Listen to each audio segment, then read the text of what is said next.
Bonjour et bienvenue à cette réalisation spéciale du monde de demain. Chaque semaine, nous nous appliquons à vous aider à comprendre votre monde à travers les pages de la Bible. Et l'une des meilleures façons de comprendre le monde d'aujourd'hui, c'est d'avoir une vision du monde de demain. Le monde que Jésus-Christ amènera avec lui lorsqu'il reviendra dans la puissance, la majesté et la gloire. Le début de son règne est souvent appelé le millénium, en référence à sa durée. En fait, Apocalypse 20 mentionne 6 fois la durée de 1000 ans de cette période initiale. Et de nombreux passages de l'Ancien et du Nouveau Testament décrivent les merveilles tant visuelles que sonores de cette période remarquable. Jésus dit qu'Abraham, le père des fidèles, a tressailli de joie, que ce jour allait venir, et Jésus l'a appelé le renouvellement de toutes choses. Son apôtre Pierre a appelé le millénium le temps du rétablissement de toutes choses. Les paroles inspirées des Écritures, de la Genèse à l'Apocalypse, nous donnent une vision de ce temps à venir, une vision qui a donné de l'espérance aux disciples de Jésus-Christ au cours de ces 2 derniers 1000 ans. Et vous avez besoin de cette vision. Dieu veut que nous aspirions au monde de demain plus qu'à tout ce que le monde d'aujourd'hui peut offrir, afin que nous ne laissions rien s'interposer entre nous et lui, rien qui puisse nous empêcher de régner aux côtés de son Fils pendant le millénium, puis de continuer dans l'éternité qui suit, dans le royaume éternel de Dieu. Notre objectif, lors de cette réalisation spéciale du monde de demain, sera de vous aider à vous approprier cette vision, à la rendre réelle en examinant avec vous ce que Dieu révèle dans sa parole à ce sujet.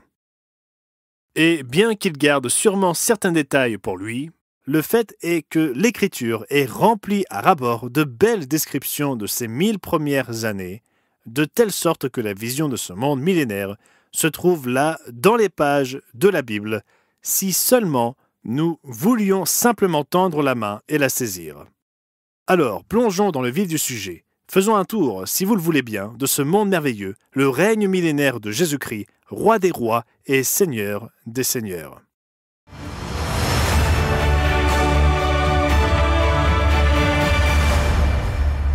Pour bien comprendre ce que nous lirons au sujet du millénium, il faut d'abord planter le décor et comprendre l'état de la planète Terre et de ses habitants au moment où Jésus-Christ en prendra les rênes. Voici 4 faits clés concernant le moment où Jésus-Christ est proclamé roi des rois. Numéro 1. Tous les royaumes du monde lui seront remis, même si tous ne céderont pas immédiatement. Nous voyons que cette proclamation est déclarée à la 7e trompette angélique, à la toute fin de l'année du jour du Seigneur. Lisez-le avec moi dans Apocalypse 11 et verset 15. Le 7e ange donc sonna de la trompette, et il se fit entendre au ciel de grandes voix, qui disaient « Les royaumes du monde sont soumis à notre Seigneur et à son Christ, et il régnera au siècle des siècles. » Ainsi, lorsque Jésus-Christ apparaît dans le ciel avec ses disciples glorifiés, il est déclaré souverain sur tous les royaumes du monde. Cependant, comme nous le verrons plus tard, cela ne signifie pas que tous se soumettront immédiatement à son autorité. Deuxième fait clé, les peuples du monde auront été brisés et seront traumatisés.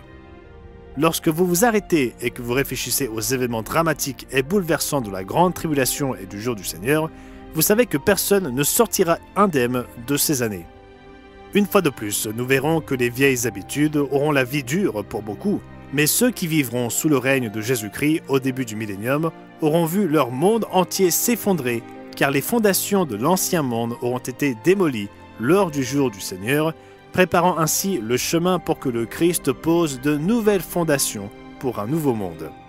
Si vous souhaitez en savoir plus sur ces jours traumatisants qui nous attendent, je vous recommande de nous réclamer notre brochure gratuite « Armageddon et au-delà » qui traite de la grande tribulation et du jour du Seigneur dans les moindres détails. Mais il va sans dire que ces survivants de la grande tribulation auront besoin d'aide, d'espérance et de guérison, et que Jésus-Christ et son gouvernement divin y pourvoiront. Ensuite, 3e fait clé, Satan le diable sera enfermé pendant 1000 ans. L'impact de ce changement unique et spectaculaire mérite d'être médité. Pensez à la façon dont la Bible décrit le diable. Jésus le qualifie de père du mensonge et de meurtrier, mais aussi de prince de ce monde à 3 reprises dans le livre de Jean. Jean appelle le diable le serpent ancien qui séduit toute la terre. Paul écrit qu'il se fait passer pour un ange de lumière, tissant des mensonges à propos d'un autre Jésus en promouvant un autre esprit et un autre évangile. Et Paul l'appelle le Dieu de ce siècle et le prince de la puissance de l'air. Ces descriptions sont importantes. Elles nous disent que depuis le début de son mensonge, dans le Jardin d'Éden jusqu'à aujourd'hui, Satan, le prince de la puissance de l'air, a continuellement diffusé ses attitudes trompeuses, son orgueil, ses pensées meurtrières et mensongères et son esprit de rébellion contre les lois divines pour que toute l'humanité s'en imprègne comme l'air qu'elle respire. Vous pouvez donc imaginer l'énorme fardeau qui sera retiré des cœurs et des esprits des peuples de ce monde lorsque Satan le diable et ses démons seront retranchés, liés et mis à l'écart de l'humanité pendant 1000 ans. Lisons ce beau moment dans Apocalypse chapitre 20 et les versets 1 à 3. Puis je vis descendre du ciel un ange qui avait la clé de l'abîme et une grande chaîne dans sa main. Il saisit le dragon, le serpent ancien, qui est le diable et Satan, et il le lia pour 1000 ans. Il le jeta dans l'abîme, ferma et scella l'entrée au-dessus de lui, afin qu'il ne séduise plus les nations, jusqu'à ce que les 1000 ans soient accomplis. Après cela, il faut qu'il soit délié pour un peu de temps. Oui, malheureusement, il doit être libéré brièvement à la fin du millénium, mais n'allons pas trop vite en besogne. Il est difficile d'imaginer que l'air ne sera pas plus doux, que la lumière ne brillera pas davantage, et que les pensées de l'humanité ne seront pas plus claires, au moment même où le grand séducteur sera finalement retiré de toute influence sur l'humanité. Et il sera tenu à l'écart pendant toute la durée du millénium. Oui, l'ancien prince de ce monde et ses démons seront déposés, et à leur place, un nouveau gouvernement s'élèvera. C'est le dernier de nos 4 faits essentiels. Numéro 4. Les disciples glorifiés régneront aux côtés de Jésus-Christ en tant que roi et sacrificateur. Nous avons lu plus tôt que les royaumes du monde sont remis à Jésus-Christ au son de la trompette du 7e ange, juste avant le début du millénium. Cette dernière trompette constitue aussi le moment de la première résurrection, lorsque les fidèles de tous les siècles seront ramenés à la vie et glorifiés aux côtés des chrétiens encore vivants qui seront transformés lors du retour de Jésus. Ensemble, ils rencontreront dans les airs le Messie qui revient, l'Église en tant qu'épouse du Christ, prête à régner à ses côtés dans le royaume de Dieu pendant le millénium. Lisez avec moi cette promesse dans la vision de Jean, rapportée dans Apocalypse au chapitre 20. Après avoir décrit le diable lié, il continue. Et je vis des trônes, et à ceux qui s'y assirent fut donné le pouvoir de juger. Et je vis les âmes de ceux qui avaient été décapités à cause du témoignage de Jésus et à cause de la parole de Dieu, et de ceux qui n'avaient pas adoré la bête ni son image, et qui n'avaient pas reçu la marque sur leur front ni sur leurs mains. Ils revinrent à la vie, et ils régnèrent avec Christ pendant 1000 ans. Les autres morts ne revinrent point à la vie jusqu'à ce que les 1000 ans soient accomplis. C'est la première résurrection. Heureux et saints ceux qui ont part à la première résurrection. La seconde mort n'a point de pouvoir sur eux, mais ils seront sacrificateurs de Dieu et de Christ, et ils régneront avec lui pendant 1000 ans. Oui, tous les fidèles de Dieu, remplis de l'Esprit Saint, ressusciteront glorifiés et incorruptibles, comme le dit l'apôtre Paul, et rejoindront Jésus-Christ dans son gouvernement, formant ensemble le royaume de Dieu. Ceux qui ont évité les cultes faux et corrompus dans cette vie, et qui ont démontré à Dieu qu'ils ont façonné et ordonné leur vie sous Jésus-Christ dans le monde d'aujourd'hui, recevront le privilège de façonner et d'ordonner le monde de demain aux côtés du Messie, partageant sa gloire et régnant avec lui sur le monde. Une fois que nous avons établi ces 4 faits clés, nous sommes prêts à comprendre le règne millénaire du Christ lui-même. Pour ce faire, nous allons devoir faire preuve d'imagination, car le monde à venir sera très différent de celui que nous connaissons aujourd'hui. Les prophéties des Écritures nous permettent de voyager figurativement à travers le temps pour visualiser les choses à venir, alors imaginons que c'est ce que nous sommes en train de faire littéralement. Imaginons que nous nous projetons vers l'avant, à travers le temps, dans le monde millénaire qui nous attend. Qu'allons-nous voir? Et qu'allons-nous entendre? Passons un peu de temps ensemble à imaginer ce que nous verrons et entendrons dans le règne millénaire du Christ, alors que nous cherchons à nous approprier la vision divine. Et tout voyage imaginaire dans le millénium doit commencer en Terre Sainte, où la transformation du monde entier débutera. Mais il faut savoir que la Terre Sainte ne ressemblera pas tout à fait à ce qu'elle est aujourd'hui, et ce pour de nombreuses raisons. Au tout début du millénium, le paysage du monde, et en particulier celui du Moyen-Orient, aura été brûlé et meurtri, dévasté par des catastrophes, des carnages, des guerres comme l'humanité n'en a jamais connu. Des fléaux mondiaux de grêle, de sang et de feu venant du ciel, des incendies déchaînés et de la chaleur brûlant la végétation de la planète. Une destruction cosmique à la mesure des impacts massifs de météorites ou d'astéroïdes. Une guerre impliquant des armées se comptant par centaines de millions de soldats et quelque chose comme des échanges nucléaires entre superpuissances. Les eaux de la mer changées en sang, anéantissant toute vie dans les océans. La planète elle-même sera remaniée. Regardez dans Apocalypse 16, à la toute fin du jour du Seigneur et de ses fléaux. Et il y eut des éclairs, des voix, des coups de tonnerre et un grand tremblement de terre, tel qu'il n'y en avait jamais eu depuis que l'homme est sur la terre. Toutes les îles s'enfuirent et les montagnes ne furent pas retrouvées.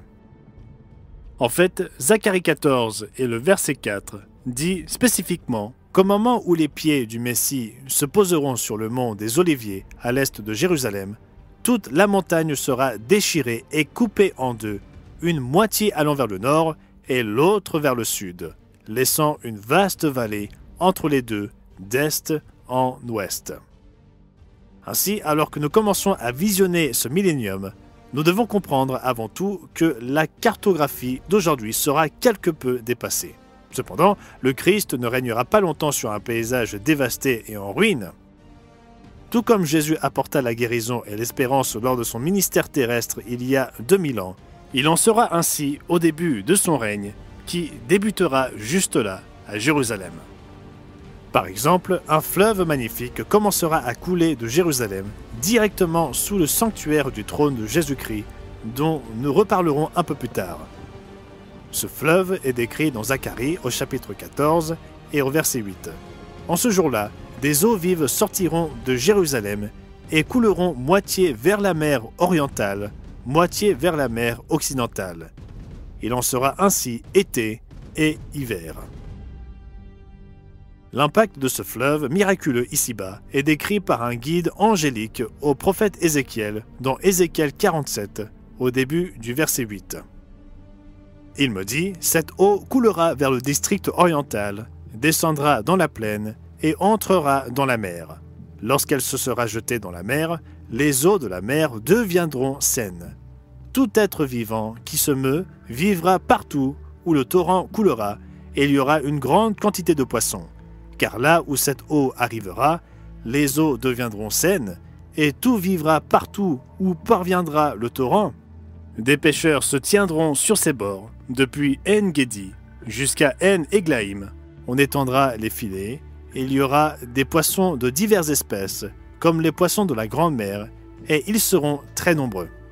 Songez-y, la mer morte, aussi poissonneuse que la Méditerranée. Tout être vivant qui se meut vivra partout où le torrent coulera. Non seulement la faune, mais aussi la flore. Sur le torrent, sur ses bords de chaque côté, croîtront toutes sortes d'arbres fruitiers. Leur feuillage ne se flétira point, et leurs fruits n'auront point de fin. Ils mûriront tous les mois, parce que les eaux sortiront du sanctuaire. Leurs fruits serviront de nourriture, et leurs feuilles de remède. Donc, dès le début de notre visite du règne millénaire du Christ, nous ne voyons plus les déserts ni les terres incultes typiques de la Judée et du Moyen-Orient. Au contraire, nous voyons une terre regorgeante de vie et d'abondance.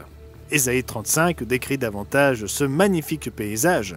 Le désert et le pays aride se réjouiront, la solitude s'éguera et fleurira comme un narcisse.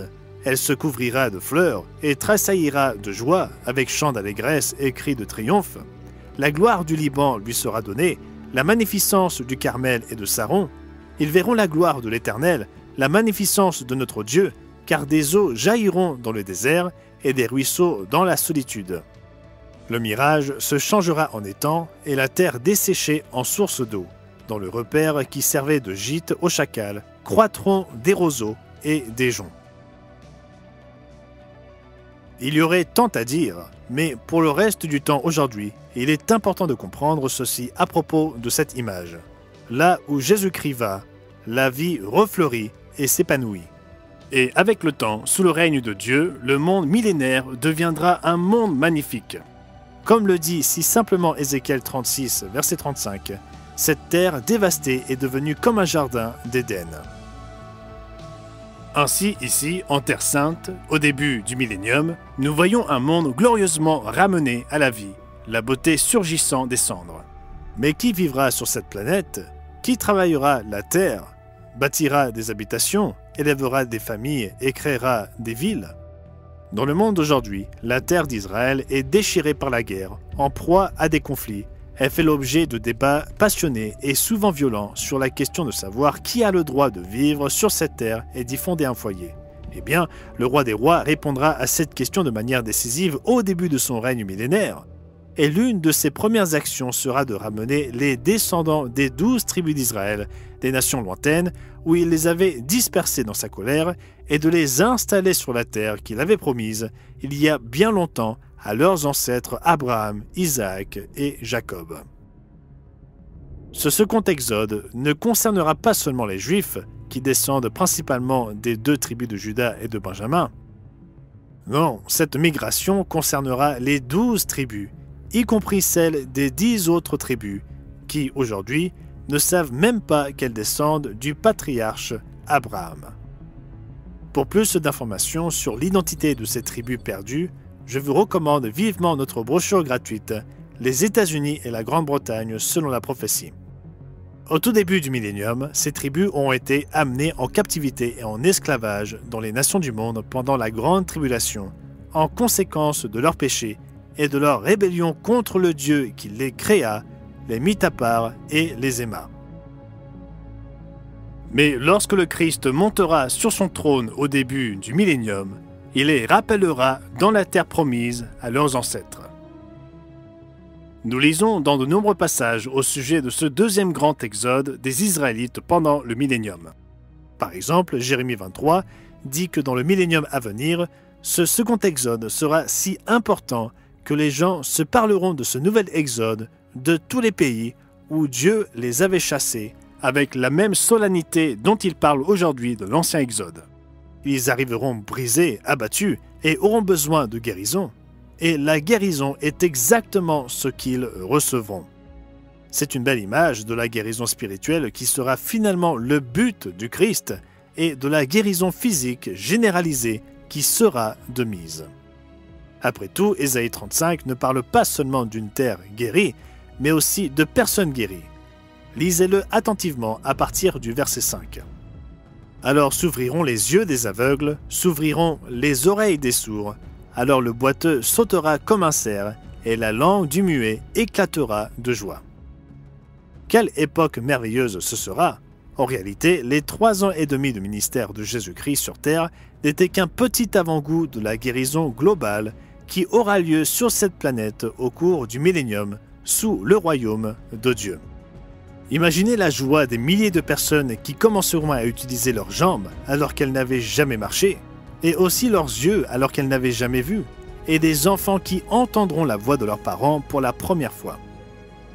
Les enfants de Dieu, les chrétiens qui se sont soumis à leur Sauveur à notre présente époque seront des co-régents glorifiés avec le Christ dans le siècle à venir et pourront prendre part à ces joyeuses guérisons eux-mêmes, accomplissant ainsi la promesse que Jésus consigna à leur égard dans Jean 14, verset 12, selon laquelle des œuvres plus grandes que celles qu'il accomplit sur terre seront également accomplies par leurs mains.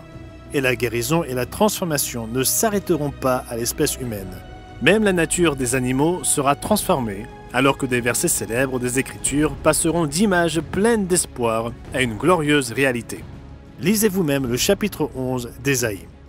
Le loup habitera avec l'agneau, et la panthère se couchera avec le chevreau, Le veau, le lionceau et le bétail qu'on engraisse seront ensemble, et un petit enfant les conduira. La vache et l'ours auront un même pâturage, leur petit un même gîte, et le lion comme le bœuf mangera de la paille.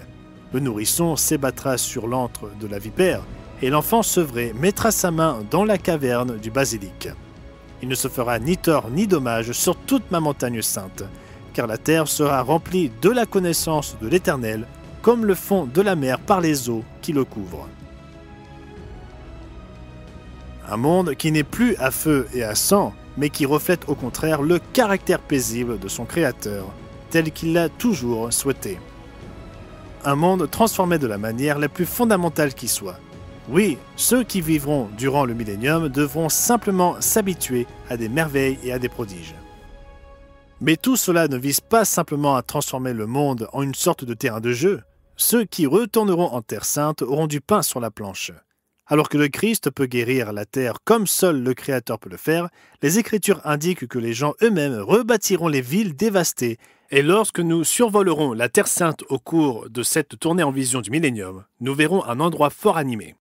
Des passages comme Ésaïe 58, verset 12 et 61, verset 4 parlent de rebâtir sur d'anciennes ruines, de relever d'antiques décombres et de renouveler des villes ravagées. Ézéchiel 36 contient un beau passage à ce sujet, à partir du verset 8. « Et vous, montagnes d'Israël, vous pousserez vos rameaux, et vous porterez vos fruits pour mon peuple d'Israël, car ces choses sont près d'arriver. Voici, je vous serai favorable, je me tournerai vers vous, et vous serez cultivés et ensemencés. Je mettrai sur vous des hommes en grand nombre, la maison d'Israël tout entière, les villes seront habitées, et l'on rebâtira sur les ruines. Je multiplierai sur vous les hommes et les animaux, ils multiplieront et seront féconds. Je veux que vous soyez habités comme auparavant, et je vous ferai plus de bien qu'autrefois, et vous saurez que je suis l'Éternel. » Le peuple d'Israël, les 12 tribus, sera réinstallé sur la terre promise à leur père Abraham il y a tant de siècles. Et cette terre ne sera pas délimitée par les frontières politiques contestées actuelles. Le Messie glorifié fixera les frontières du pays, comme décrit dans les chapitres 47 et 48 d'Ézéchiel, et elles ne seront pas sujettes à discussion. Dans peu de temps, la terre d'Israël deviendra un modèle de paix, de joie, de beauté, de santé, de guérison et de prospérité pour le monde entier. Et c'est important, parce qu'au cours du millénium, la terre d'Israël deviendra un lieu d'une importance essentielle pour la paix et la prospérité du monde entier. En effet, la célèbre ville de Jérusalem ne sera plus seulement la capitale d'Israël. Pendant le millénium du Christ, Jérusalem deviendra la capitale du monde entier. Jérusalem ne sera plus le centre d'un conflit mondial. Ésaïe 40 et le verset 2 décrit ce changement dramatique lorsque Jérusalem, qui signifie cité de la paix, commencera enfin à être à la hauteur de son nom. Parlez au cœur de Jérusalem et criez-lui que sa servitude est finie, que son iniquité est expiée, qu'elle a reçu de la main de l'Éternel au double de tous ses péchés. Au lieu de perpétuer les guerres et les souffrances du passé, Jérusalem recevra le plus grand honneur de toutes les villes terrestres. Elle abritera le trône du Fils de Dieu lui-même. En tant que prophète, Jérémie dit au chapitre 3 et au verset 17 « En ce temps-là, on appellera Jérusalem le trône de l'Éternel. Toutes les nations s'assembleront à Jérusalem au nom de l'Éternel, et elles ne suivront plus les penchants de leur mauvais cœur. » En effet, Jérusalem sera le lieu du propre trône du Christ et le siège des enfants de Dieu glorifiés. Et comme toute capitale, Jérusalem aura un édifice majeur pendant le millénium, un nouveau temple glorieux où se trouvera le trône de Jésus. Nous n'avons guère le temps de nous plonger dans tous les détails complexes de ce temple, consigné dans la Bible, mais vous pouvez en prendre connaissance dans Ézéchiel au chapitre 40 à 46. Ce temple impressionnant sur un site basé dans une région sacrée surpassera même la magnificence des temples de Salomon et d'Hérode, et le Christ vivant régnera sur le monde depuis son centre, dans le Saint des Saints, comme il le décrit lui-même dans Ézéchiel au chapitre 43 et au verset 7. Il me dit, « Fils de l'homme, c'est ici le lieu de mon trône, le lieu où je poserai la plante de mes pieds. J'y habiterai éternellement au milieu des enfants d'Israël. » En fait, Ézéchiel 47 dit que le torrent miraculeux et guérisseur dont nous avons parlé plus tôt jaillira sous le seuil de la maison du temple où se trouve le trône. Une image parfaite de la façon dont la guérison du monde découlera du Fils de Dieu qui régnera sur ce monde. De Jérusalem, Jésus-Christ commencera à enseigner au monde les lois de Dieu.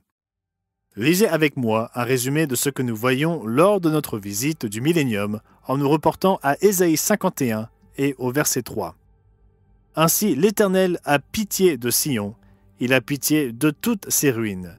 Il rendra son désert semblable à un Éden et sa terre aride à un jardin de l'Éternel. La joie et l'allégresse se trouveront au milieu d'elle, les actions de grâce et le chant des cantiques. Mon peuple, sois attentif. Ma nation, prête-moi l'oreille, car la loi sortira de moi, et j'établirai ma loi pour être la lumière des peuples.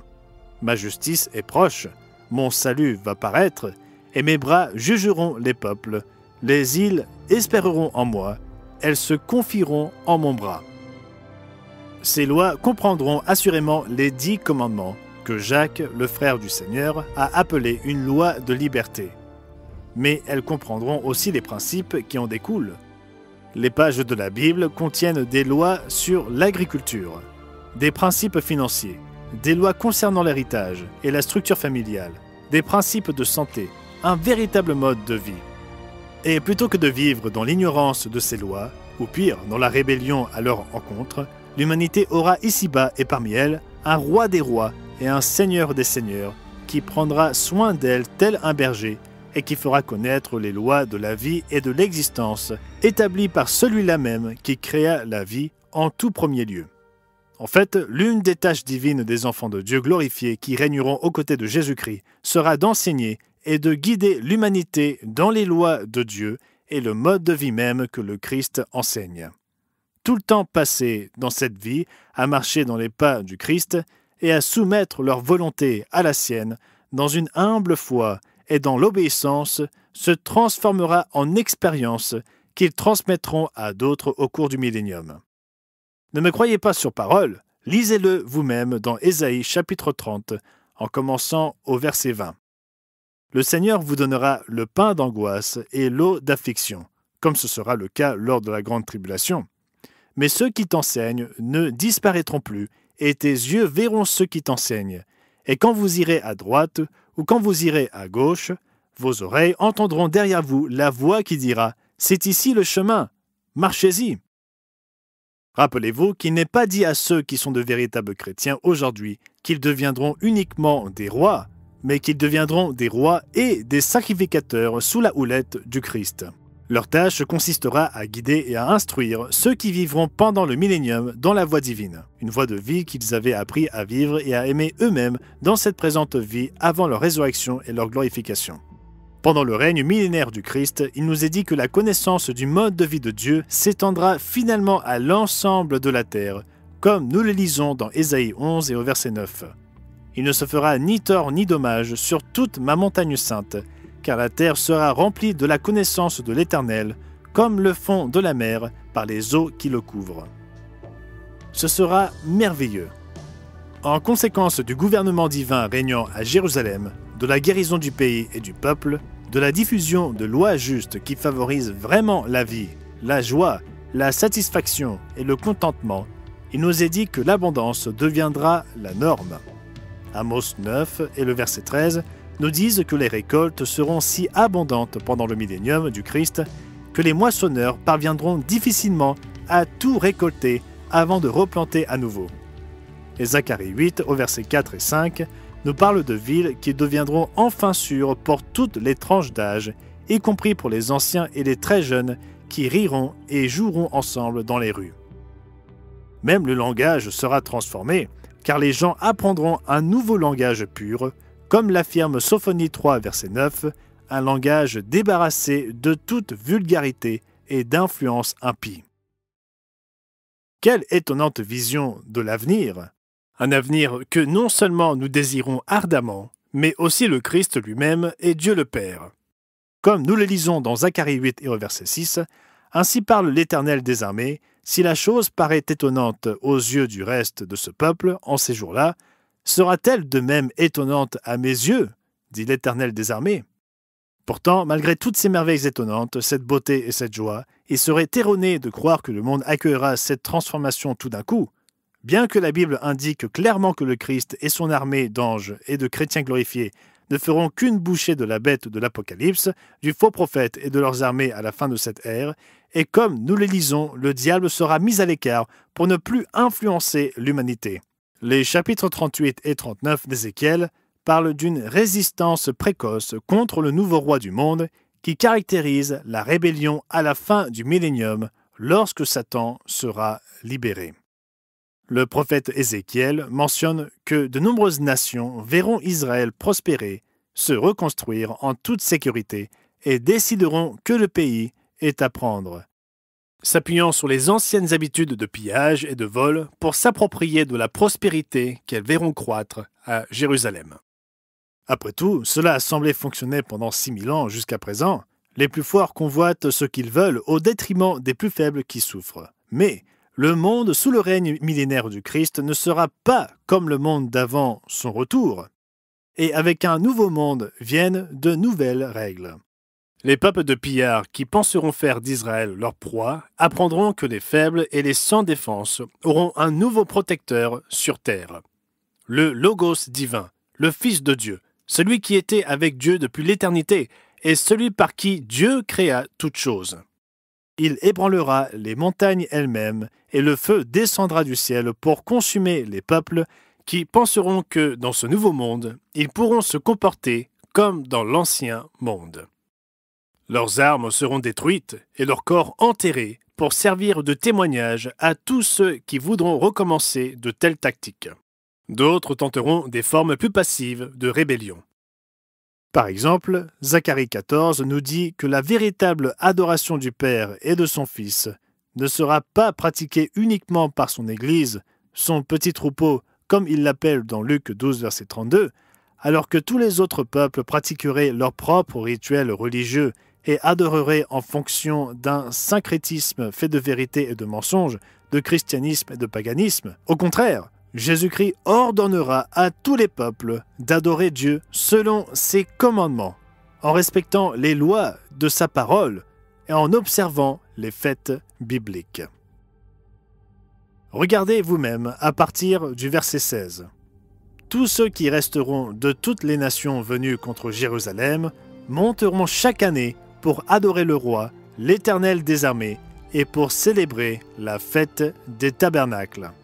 Il ne s'agit pas de Noël, des Pâques ou du Carême, mais de la fête des tabernacles, une fête d'une semaine mentionnée dans Lévitique 23 et célébrée par le petit troupeau de chrétiens fidèles au Christ partout dans le monde, même aujourd'hui. Bien sûr, certains pourraient rechigner à observer cette fête comme ils le font aujourd'hui. Peut-être semblera-t-elle trop juive aux peuples qui se sont habitués à haïr les Juifs au cours des années précédant le millénium. Peut-être cela semblera-t-il inutile et trop différent des fêtes traditionnelles des nations dites chrétiennes, baignées de syncrétisme chrétien et païen. Ou peut-être seront-ils tout simplement têtus. Mais encore une fois, elles n'auront pas affaire à n'importe quel dirigeant physique de ce monde. L'ordre de monter à Jérusalem ne sera pas annoncé par l'Organisation creuse des Nations Unies, riche en discours mais dépourvue de pouvoir et d'autorité. L'ordre de monter à Jérusalem et de célébrer la fête des tabernacles sera donné par l'omnipotent roi des rois et seigneur des seigneurs. Poursuivons au verset 17. S'il y a des familles de la terre qui ne montent pas à Jérusalem pour adorer le roi, l'Éternel des armées, la pluie ne tombera pas sur elles. Si la famille d'Égypte ne monte pas, si elle ne vient pas, la pluie ne tombera pas sur elle. Elle sera frappée de la plaie dont l'Éternel frappera les nations, qui ne monteront pas pour célébrer la fête des tabernacles. Ce sera le châtiment de l'Égypte, le châtiment de toutes les nations, qui ne monteront pas pour célébrer la fête des tabernacles. Non, le millénium ne sera pas une période où les peuples du monde pourront ignorer allègrement les commandements de Dieu et les paroles de Jésus-Christ. L'agneau sacrifié pour les péchés du monde régnera alors en qualité de lion de la tribu de Juda.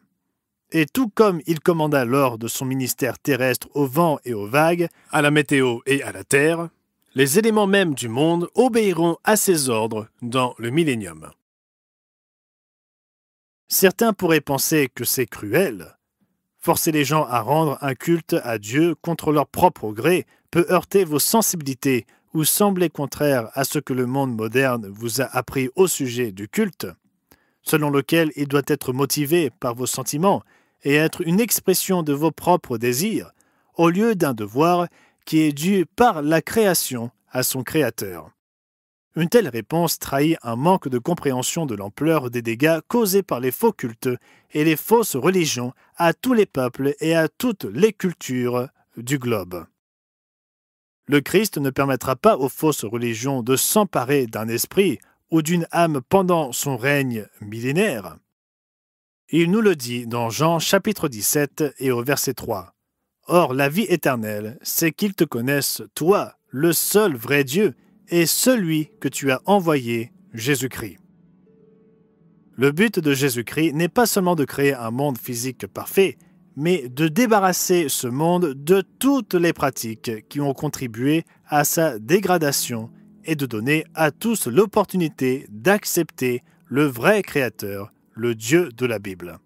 1 Jean 3 et le verset 8 dit que Jésus-Christ fut manifesté afin de détruire les œuvres du diable, ce qui inclut tous les vestiges de la fausse religion. Ainsi, tous doivent apprendre à adorer Dieu en esprit et en vérité, comme précisé dans Jean 4, versets 23 et 24. Mais pensez-y aussi de cette façon. Imaginez les scènes que ces nations verront lorsqu'elles se rendront en Israël en route pour adorer lors de la fête des tabernacles. Elles verront des terres abondantes bénies par la main du Créateur lui-même, cultivées, semées et récoltées selon les lois agricoles qu'il ordonne lui-même dans sa parole. Elles verront des villes et des villages reconstruits, conçus et bâtis non pas selon les principes insensés de ce monde, mais des logis et des zones aménagées avec l'aide, les conseils et l'assistance de celui qui créa la vie humaine et qui sait mieux que quiconque comment elle s'épanouit. Elles verront des espaces communs ouverts, remplis de personnes de tout âge vivant en paix réelle les unes avec les autres, dans des familles joyeuses où l'amour et le respect s'épanouissent exactement comme Dieu les conçut pour fonctionner, et elles seront accueillies par leur Créateur, celui qui désire ardemment faire de sa maison une maison de prière pour toutes les nations. En bref, elles témoigneront des bénédictions qui découlent du fait de s'abandonner à leur Créateur, de se soumettre à son règne dans leur vie et dans leur monde, bénédictions qui découlent du fait de permettre au Sauveur du monde de les sauver. À la vue de ces scènes, même les nations qui étaient réticentes verront leur réticence s'envoler. La nouvelle se répandra, et avant longtemps, tous les peuples voudront connaître Dieu et ses voies. Tout l'embellissement d'Israël sous le Christ durant le millénium, la reconstruction, les miracles, les guérisons, les bénédictions, tout cela ne se limitera pas au pays d'Israël.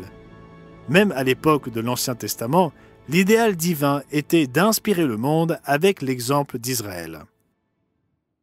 Regardez vous-même dans le chapitre 4 de Deutéronome. Moïse y parle à Israël du mode de vie, des lois et des commandements que Dieu lui donna. Vous les observerez et vous les mettrez en pratique, car ce sera là votre sagesse et votre intelligence aux yeux des peuples, qui entendront parler de toutes ces lois et qui diront « Cette grande nation est un peuple absolument sage et intelligent. » Quelle est en effet la grande nation qui est des dieux aussi proches que l'Éternel notre Dieu, l'est de nous toutes les fois que nous l'invoquons? Et quelle est la grande nation qui est des lois et des ordonnances justes, comme toute cette loi que je vous présente aujourd'hui? L'ancien Israël n'a pas réussi à être l'exemple que Dieu désirait, n'ayant pas le bénéfice d'avoir le Christ vivre en eux par la puissance de l'Esprit de Dieu. Mais cela changera pendant le règne millénaire du Christ. Les nations qui visiteront Israël tomberont en admiration de ce qu'elles verront et le désireront pour elles-mêmes. C'est ce qui ressort de passages tels que Zacharie chapitre 8, Ainsi a dit l'Éternel des armées. Encore, il arrivera que les peuples et les habitants de plusieurs villes viendront, et que les habitants de l'une iront à l'autre en disant « Allons, allons supplier l'Éternel et rechercher l'Éternel des armées. Je m'y en irai moi aussi. » Ainsi plusieurs peuples et de puissantes nations viendront rechercher l'Éternel des armées à Jérusalem et y supplier l'Éternel. Ainsi a dit l'Éternel des armées, il arrivera en ces jours-là que 10 hommes de toutes les langues des nations empoigneront et tiendront ferme le pan de la robe d'un juif en disant « Nous irons avec vous, car nous avons entendu que Dieu est avec vous. » Quel beau passage!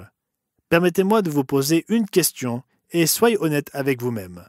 Pouvez-vous imaginer aujourd'hui les habitants de puissantes nations, comme celles qui expriment actuellement une telle haine à l'égard de l'État d'Israël, ou celles des religions qui cherchent la destruction des Juifs, recherchant un homme juif, le prenant par la manche, ce qui est un signe d'humilité, en demandant à être emmené par lui à Jérusalem pour apprendre de son Dieu?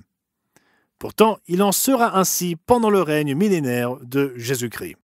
Les écailles tomberont de leurs yeux, leurs anciennes habitudes leur apparaîtront soudain comme des actes d'autodestruction qu'elles sont réellement, et ils aspireront à la vérité du vrai Dieu et à l'opportunité d'adorer ce Dieu. Et le gouvernement du Messie se développera, comme il est dit dans Ésaïe 9 et au verset 6. Donnez à l'empire de l'accroissement et une paix sans fin au trône de David et à son royaume, l'affermir et le soutenir par le droit et par la justice, dès maintenant et à toujours. Voilà ce que fera le zèle de l'Éternel des armées.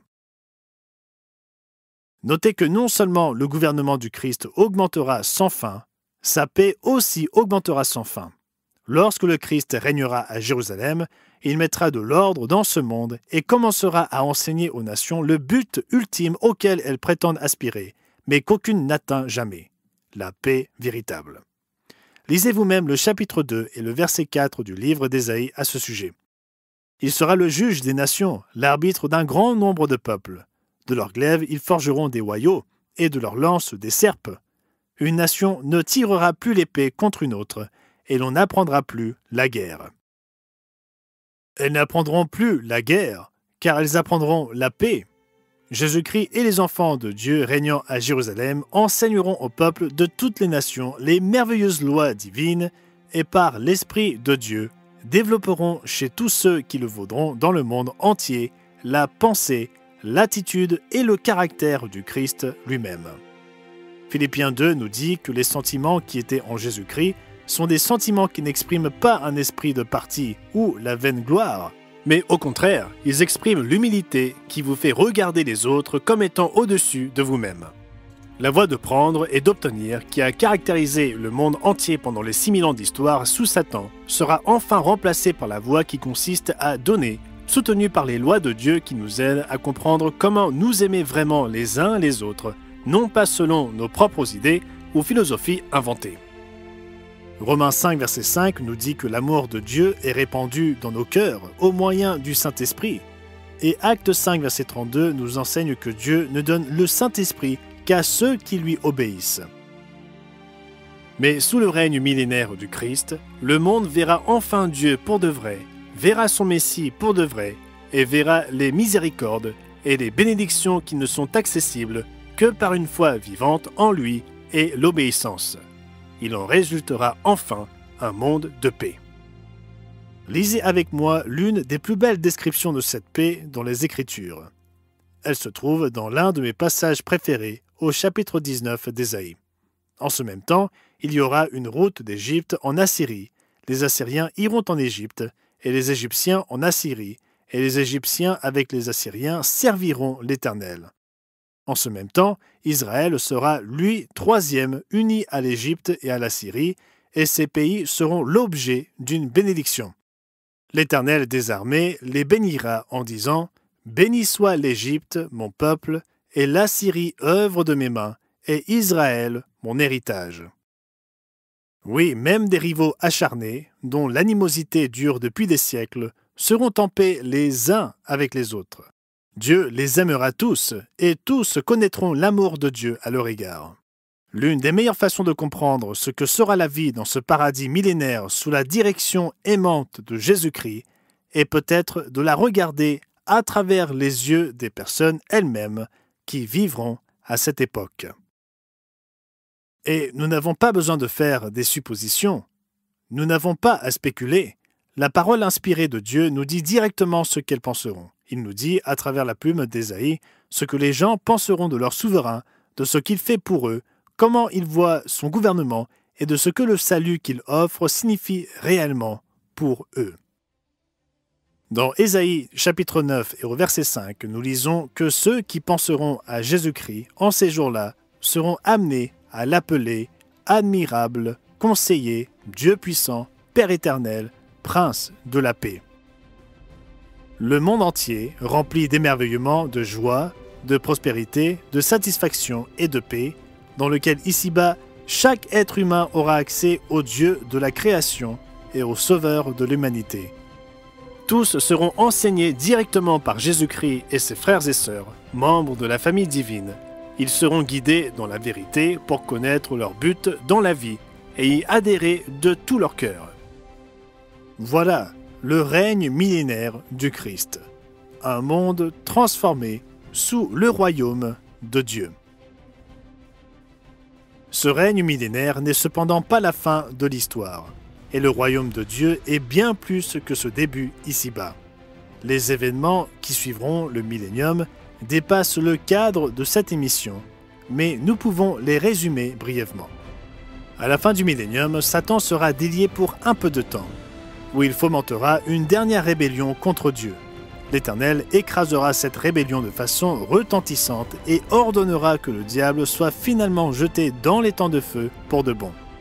Après cela, tous ceux qui ont vécu, petits ou grands, seront ressuscités pour avoir l'opportunité qu'ils n'ont jamais eue auparavant et les livres de la Bible seront ouverts à leur compréhension.